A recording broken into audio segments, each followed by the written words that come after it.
North America में सिखों को निशाना बनाने के लिए भारत डेथ स्क्वाड्स भेजता है। यह आरोप था इंडियन ओरिजिन की अमेरिकन हरमीत ढिल्लों का, जिनको हाल ही में American president elect Donald Trump ने एक बड़ी जिम्मेदारी दी है। 54 साल की हरमीत के ढिल्लों अमेरिका के डिपार्टमेंट ऑफ जस्टिस में assistant attorney general for civil rights के लिए नॉमिनेट की गई हैं। अब ये कौन है हरमीत ढिल्लों और उनका भारत का कनेक्शन क्या है, भारत के खिलाफ वो क्या कुछ कहती आई हैं, समझते हैं इस वीडियो में। मेरा नाम है सैयद सोबान, आप देख रहे हैं स्विच।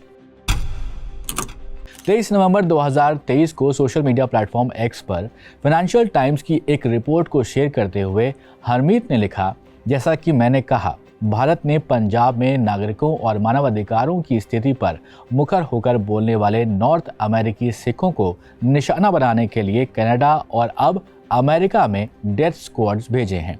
क्या हमारी सरकार इसके बारे में कुछ करेगी? यह बात हरमीत ने प्रो खालिस्तानी सेपरेटिस्ट गुरपतवंत सिंह पन्नू पर अमेरिका में हुए कथित हमले पर कही थी। ये सोशल मीडिया पर उनके शेयर किए गए शब्द हैं। अब डोनाल्ड ट्रंप ने हरमीत ढिल्लों पर भरोसा जता दिया है। ट्रंप ने सोशल मीडिया प्लेटफॉर्म ट्रुथ पर लिखा, मुझे अमेरिकी न्याय विभाग में नागरिक अधिकारों के लिए सहायक अटॉर्नी जनरल के रूप में हरमीत के ढिल्लों को नामित करते हुए खुशी हो रही है। डोनाल्ड ट्रंप इसके आगे लिखते हैं कि अपने पूरे करियर के दौरान हरमीत ने हमारी नागरिक स्वतंत्रता की रक्षा के लिए लगातार आवाज़ उठाई है, जिसके अलावा वो फ्री स्पीच के लिए भी आवाज़ बनी है। उन्होंने ईसाइयों को भी रिप्रेजेंट किया है, जिनको कोविड के दौरान एक साथ प्रेयर करने से रोका जा रहा था।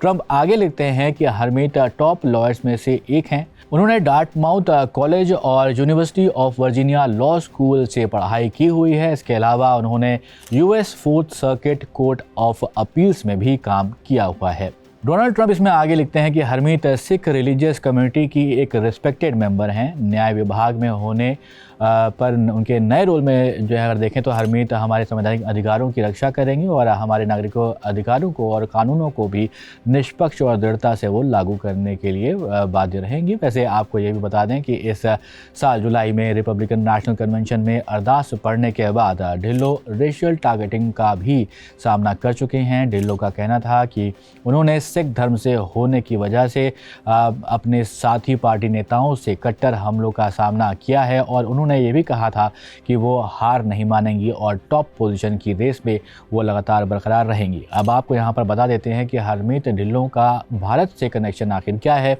तो हरमीत ढिल्लों का जन्म चंडीगढ़ में हुआ था। बचपन में ही वो अपने माता पिता के साथ अमेरिका चली गई थी। वहाँ पढ़ाई पूरी करने के बाद साल 1993 में Paul V Niemeyer United States Court of Appeals for the Fourth Circuit में बतौर लॉ क्लर्क उन्होंने काम शुरू किया था। 1994 से 1998 तक उन्होंने शेयरमैन एंड स्टर्लिंग में एसोसिएट के तौर पर काम किया। 1998 से 2002 तक ढिल्लों ने Siddeley and Austin and Quli godward जैसी फर्म्स के साथ एज एसोसिएट काम किया है। इसके बाद वो कई और फर्म्स के साथ जुड़ती रहीं। 2004 में उन्होंने ढिल्लों लॉ ग्रुप इंक को बनाया और तब से वो फर्म की मैनेजिंग पार्टनर हैं।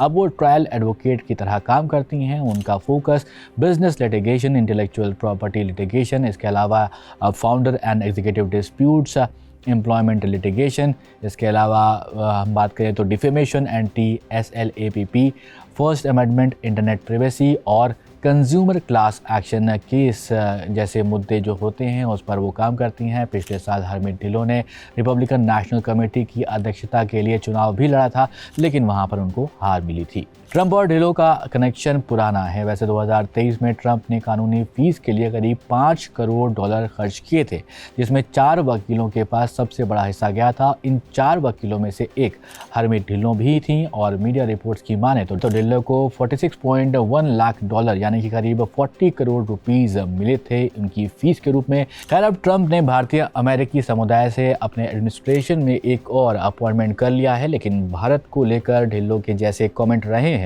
उससे कई सवाल भी खड़े होते हैं। क्या है हरमीत ढिल्लों के अपॉइंटमेंट पर आपकी राय ज़रूर कमेंट बॉक्स में हमें बताइएगा और ऐसे ही वीडियो के लिए आप देखते रहिए स्विच।